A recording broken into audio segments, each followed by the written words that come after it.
Done. We're good. Okay, call to order the City of North Bend, Washington City Council meeting for February 15th, 2022 via virtual meeting. Will the clerk please confirm the roll? All council members are present, Your Honor, with the exception of Councilmember Loudenbach. Thank you. We are hoping he will join us in progress. First item on tonight's agenda is the consent agenda. We have 5 items. Can I get a motion? Move to approve. And second, I have a motion by Mr. Elwood, second by Ms. Miller. All in favor? Aye. Aye. Any opposed? Motion carries at this time is 6-0. Next on our agenda is citizen comments. If you are a member of the public and wish to speak on an item not on tonight's agenda, please indicate in the chat box or by *9. You will be called upon. You will have up to 3 minutes to speak. Please start with your name and address for the record.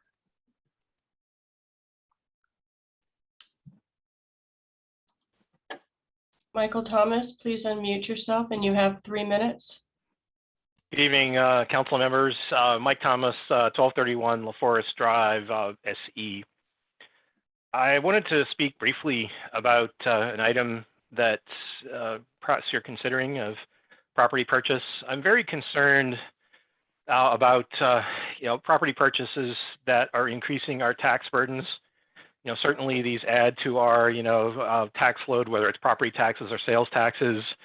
And I notice many citizens are struggling with the property taxes in order to keep their homes. Not all of us are on great incomes. You have people on fixed incomes, or you have people that simply may have bought their home a long time ago. And I feel it's a burden when you consider purchasing a property that increases taxes. And please give that some consideration as you consider whatever you're purchasing.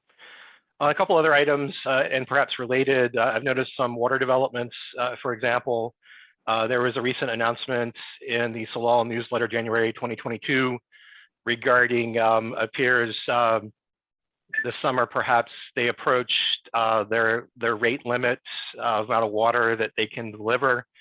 And there was a statement in there regarding maybe perhaps an inability to guarantee the city any mitigation water. And I think that's very significant because the city's water system plan, had that as a key tenet for the next 5 years. The city also changed its strategy in the use of Cascade, no longer using as mitigation water, but as drinking water. So I'm very concerned about the water situation in the city. And this also potentially goes to past, property acquisitions that, perhaps some of those haven't worked out.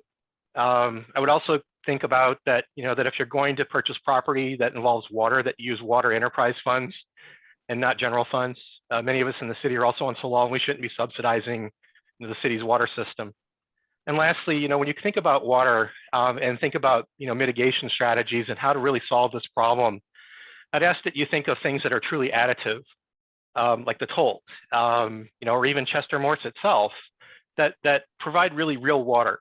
And not really legal constructs that, perhaps, might be today lawful, but in the future might find to be a problem in that they impact the river. They're simply just too close or connected to the aquifer. And I would hope that, perhaps we would think a little forward about climate change, that, we know better. We know it's coming. And simply to take water because you can isn't necessarily the right thing to do. And we need to think about, protecting for the future, and not doing things we know, and not do things that are on paper lawful, but don't really generate water. So please give that some consideration as you think about your water plan in the future and what you're doing to address it. Thank you very much. Thank you. Jean Buckner, please unmute yourself and you have 3 minutes. Thank you, City Council. Yes, I want to speak to the issue. Jean, Yes, remember to start full name and address. I am sorry. 46226 Southeast 139th Place, North Bend. And I want to speak to some recent comments by the city about the water situation. Specifically, November 5th, 2021, the city said that Hobo Springs mitigation system provides additional supply of cold clean spring water, resulting in a more resilient and robust mitigation system that keeps the city in compliance with its Centennial Well water right. I would like to suggest that this is inaccurate.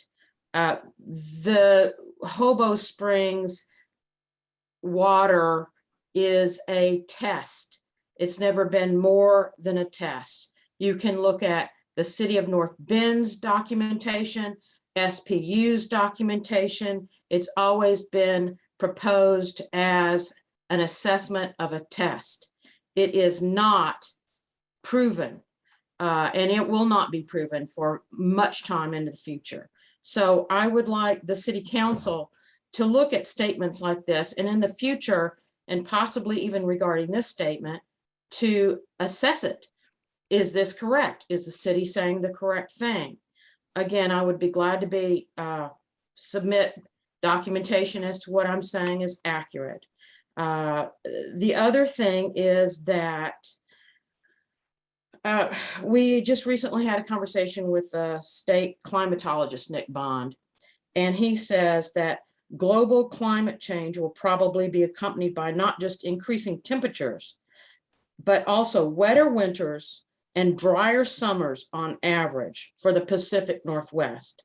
Complicating factors such as groundwater recharge and discharge rates, upstream's withdrawals, and changes in demand, which we all are aware of here in North Penn, will impact the future availability of water. And again, I've got sources, I've got documentation that everything I'm telling you guys is accurate. As city council, I believe you are responsible, not city staff. You are responsible for what you vote on. If they lead you into a wrong path, it's not their responsibility, it's yours. So I would just ask that you really vet what you hear from staff and assess it appropriately. Thank you. Thank you, Jane. Do we have anyone else? I'm not seeing anybody else. All right, thank you. We'll move on to commission and committee reports. We'll start with Community and Economic Development. Councilmember Miller. Thank you, Mayor Rob. Today, CED met February 15th, 2022 at 3 p.m. approximately. Council members Elwood and Jocelyn joined me, which was great. We had two topics on our agenda. Mike McCarty with the city spoke to an ordinance regarding floodplain regulations addressing accessory structure size.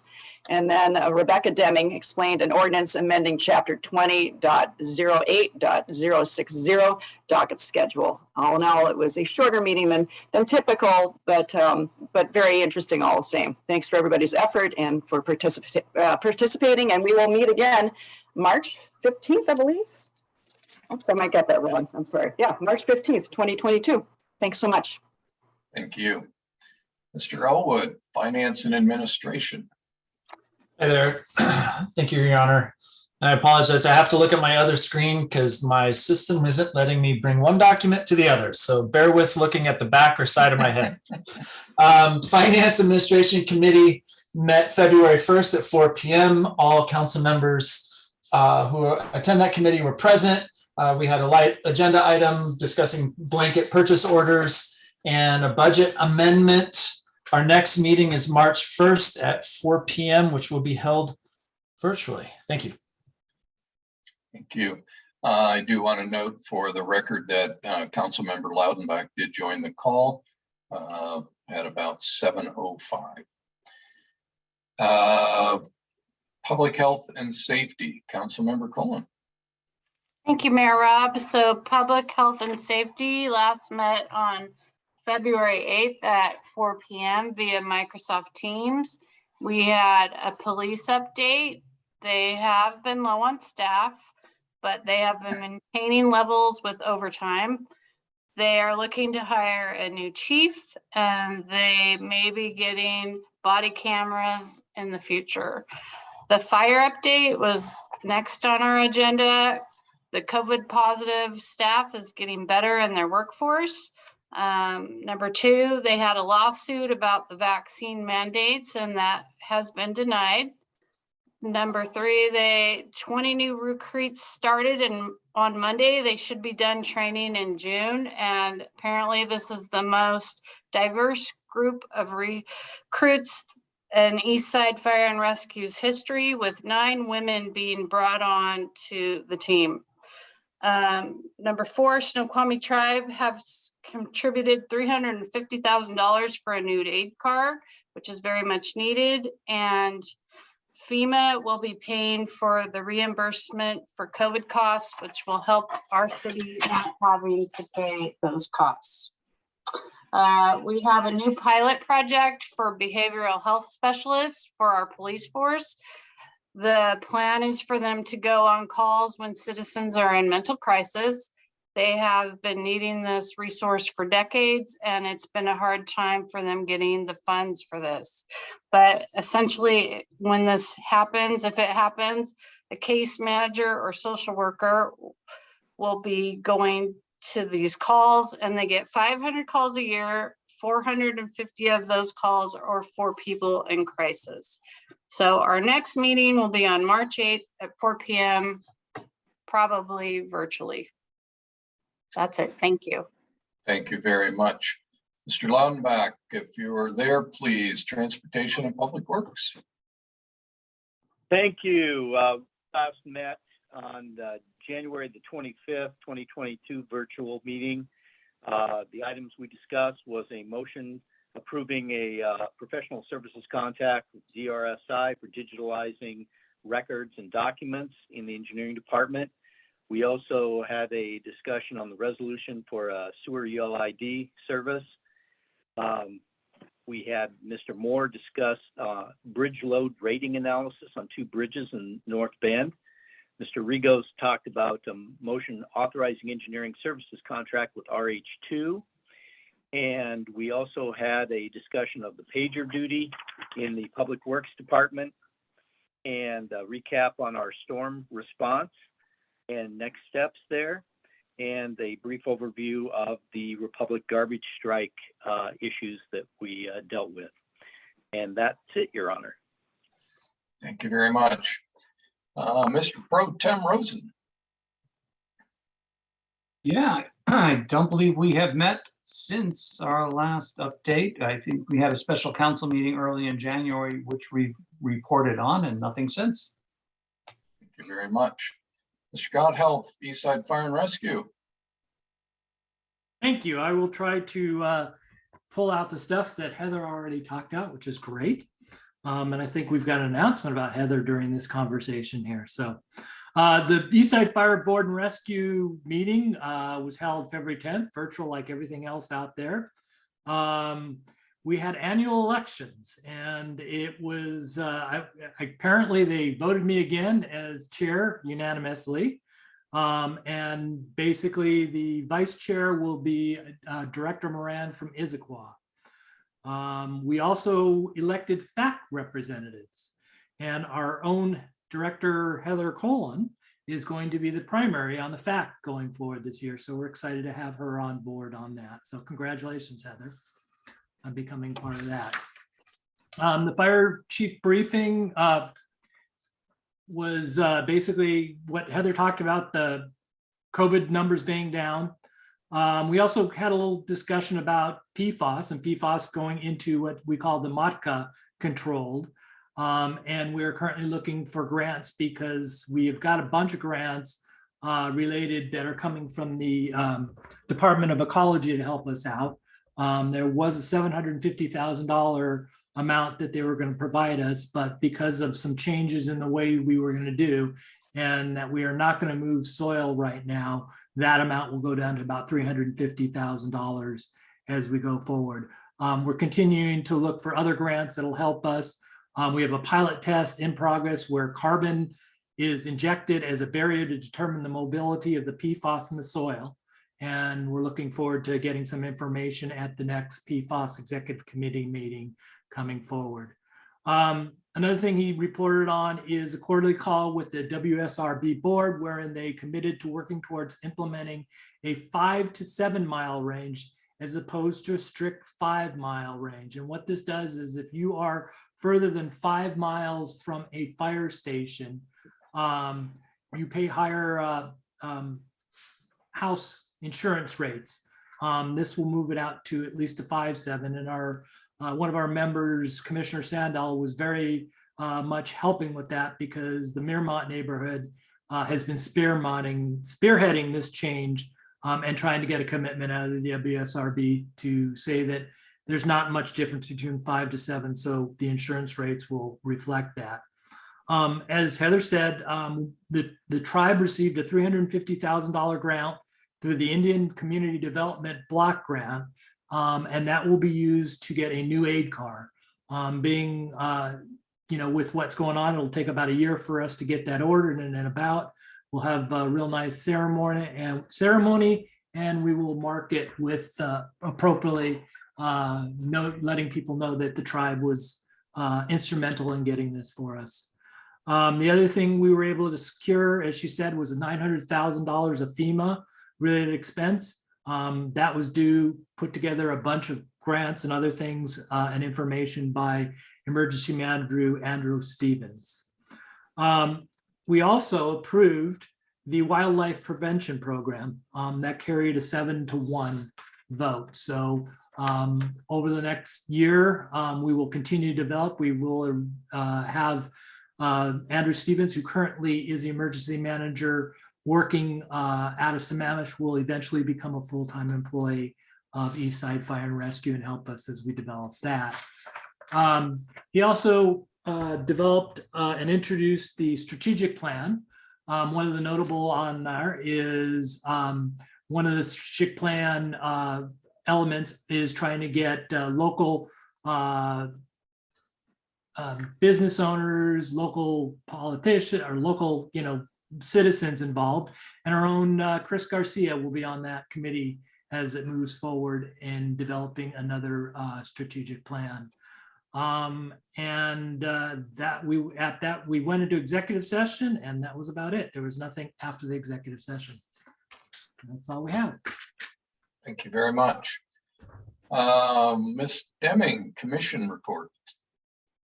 Yes, hello. The Planning Commission met on February 10th and reviewed draft amendments to review thresholds for site plan regulations, parking regulations, and residential design standards.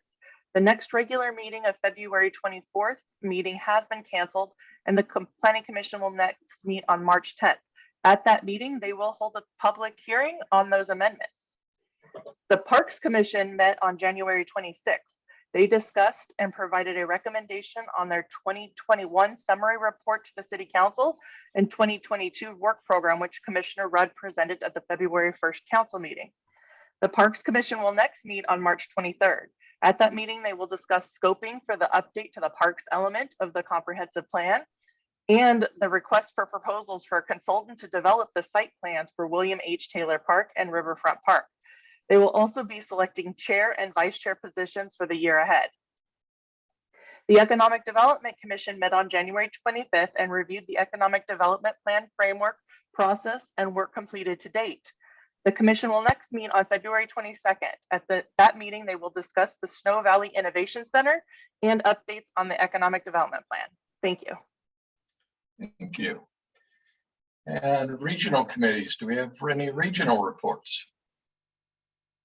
I'd like to report on public health for King County and Sound City Association's COVID update.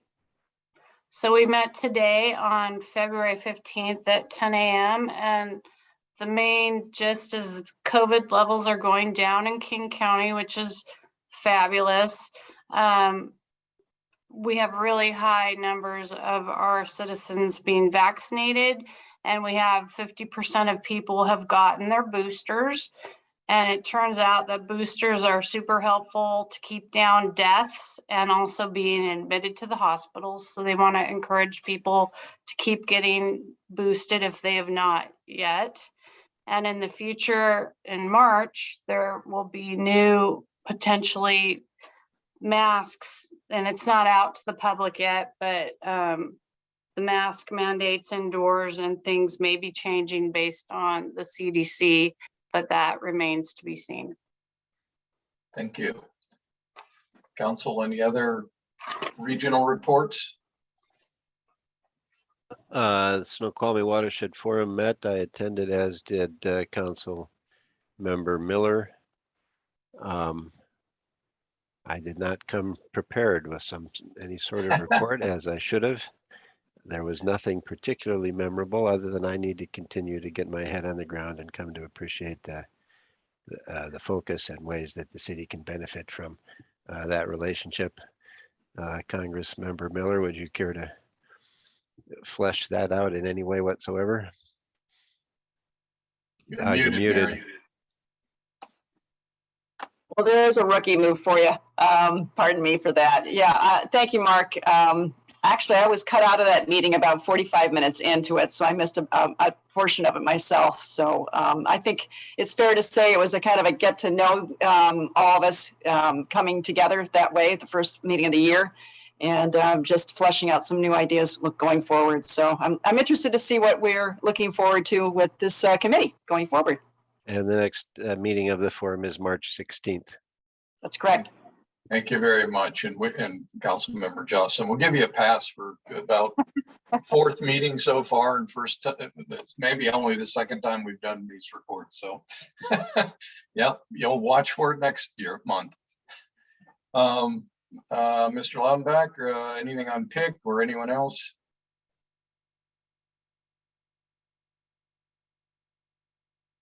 All right, hearing none, we'll move on. Next on our agenda, introductions. Item number 6 on your agenda is AB 22-022, an ordinance amending the 2021-2022 budget ordinance 1737. Teed up by Ms. Masco and Mr. Miller. Thank you. I just have a few comments on this. The first part of the ordinance has to do with just enacting or putting into the budget the position of capital project and grants manager. It was a .60 position, and council approved it on January 4th to be a full-time position. So this is just updating the salary section of the budget ordinance to include that position. And then I'll turn it over to Mr. Miller for the rest of the discussion. Thank you. Yes, Mayor and Council, this particular item is on your agenda because it requires your action as part of a proposed reorganization of the Finance Department. The hiring of a finance director instead of deputy finance directors included in the original budget, and we do have salary savings that will accommodate that. And that, in addition to the capital grants manager position that went from part-time to full-time, are the two items that are part of this action.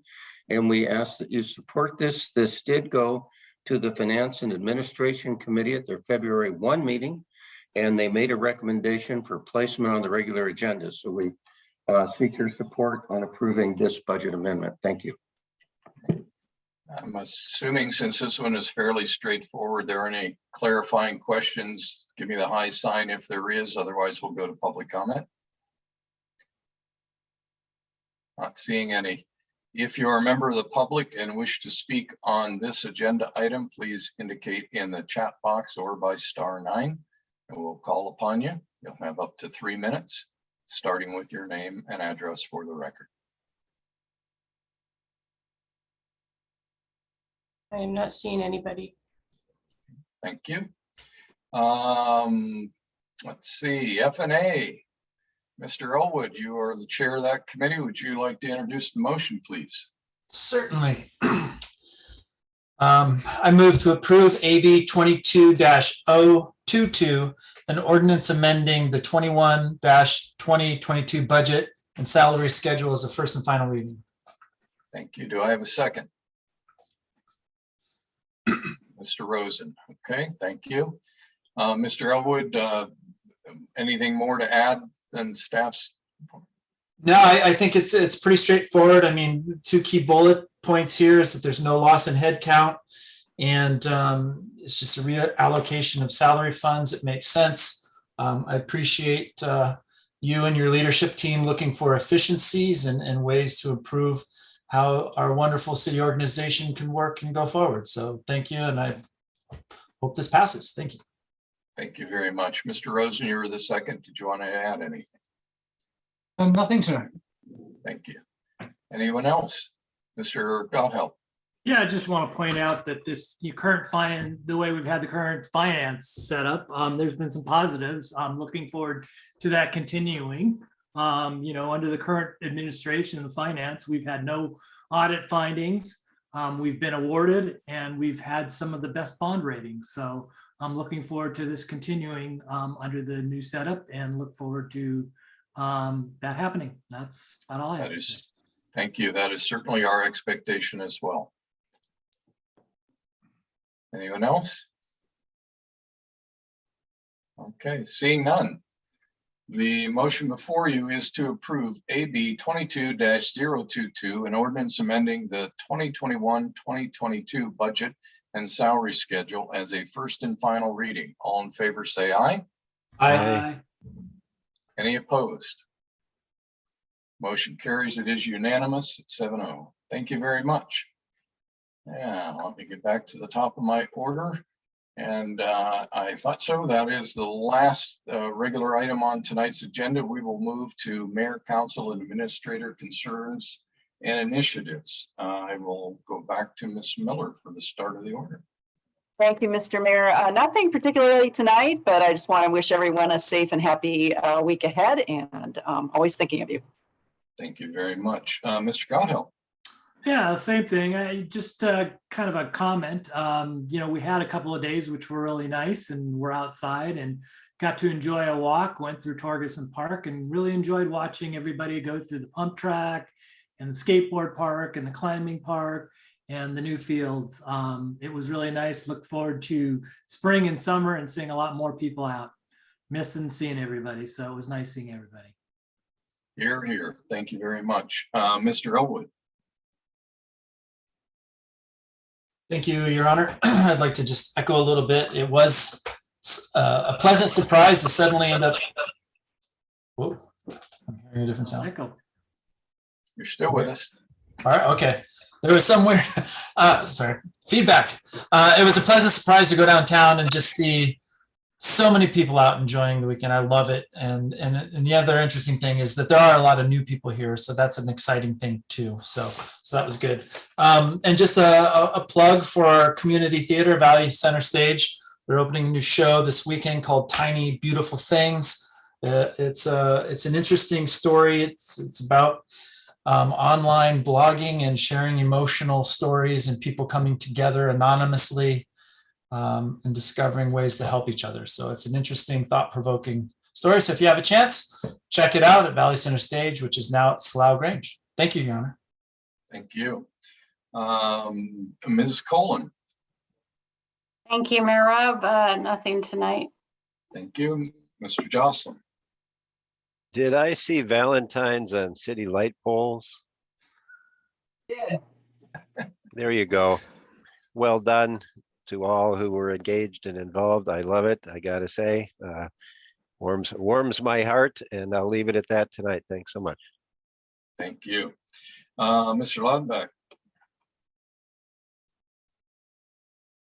Nothing tonight, Your Honor. Thank you. Thank you. Mr. Rosen.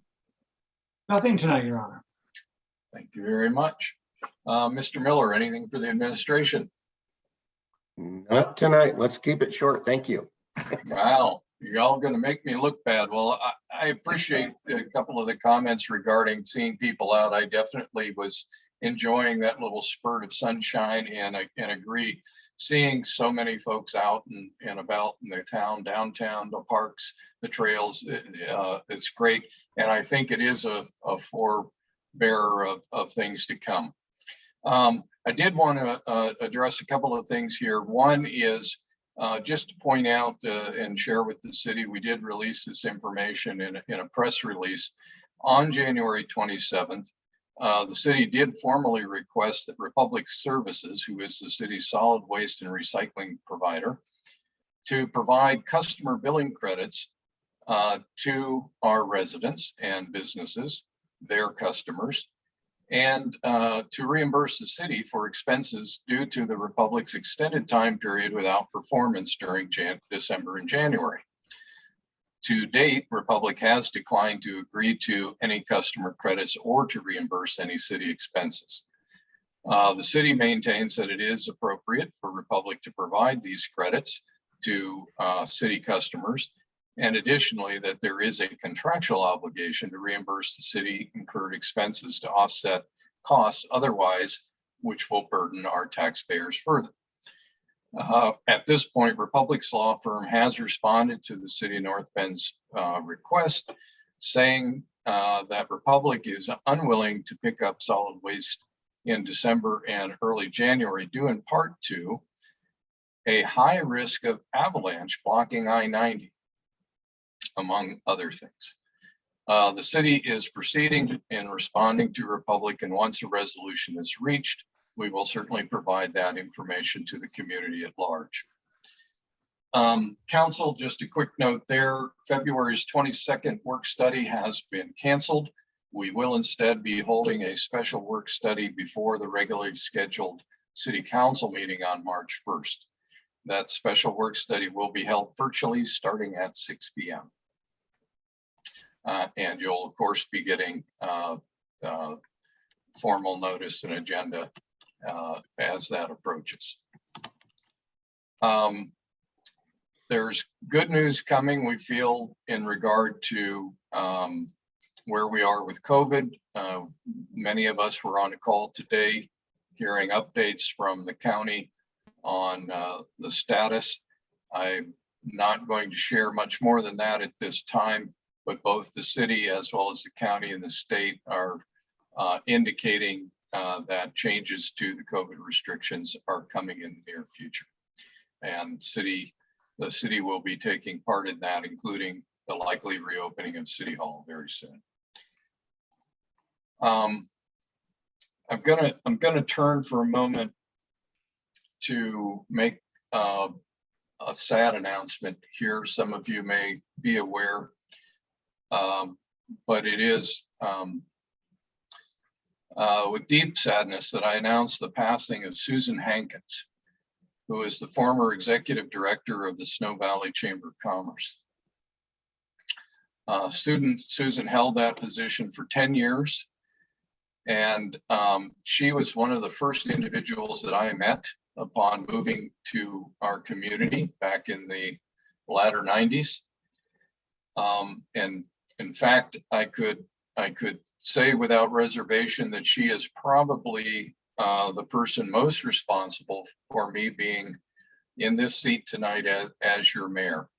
Almost, it felt like within days of my arrival, she was pulling me in to activities with the chamber, with business leaders, with community leaders, such as Children's Services of Snow Valley, now Encompass, and other things. And just a tremendous community-minded person. A few of her community accomplishments included serving on the board of directors for the Railway Museum, the Mount Si Senior Center, and Snow Falls Credit Union, helping to develop a valley transportation system and serving as the Grand Marshal for Snoqualmie's Railroad Days parades in our past. So I want to extend heartfelt condolences to Barry and the rest of Susan's family. She will be greatly missed, and just a unique person. I just felt I needed to speak to that tonight and make sure you're all aware of her. And I'm going to close it out by sharing also, with your indulgence, a poem that I think speaks to where we've been and what's coming forward. New Day's Lyrics by Amanda Gorman.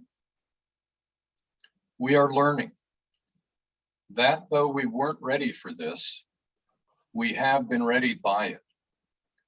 We steadily vow that no matter how we are weighted down, we must always pave a way forward. This hope is our door, our portal. Even if we never get back to normal, someday we can venture beyond it, to leave the known and take the first steps. So let us not to return to what was normal, but reach toward what is next. I received that in an email this past week. It touched me. I think it speaks to our last couple of years, and again, to what I see as the brightness coming before us. Thank you for indulging me in that. At this time, we're going to move to executive session to discuss property acquisition pursuant to RCW 42.30.110(1)B. We expect to be approximately 60 minutes. There will be no action after that time. And with that, Don, if you could allow the public and non-executive staff into the lobby and stop the recording.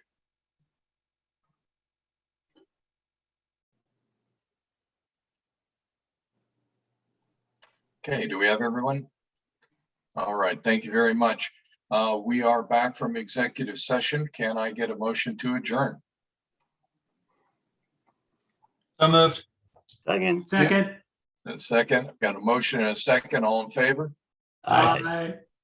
Any opposed? Motion carries. It is unanimous. Thank you, everybody, for your time tonight. Appreciate it. Good night. Aye. Good night. Night.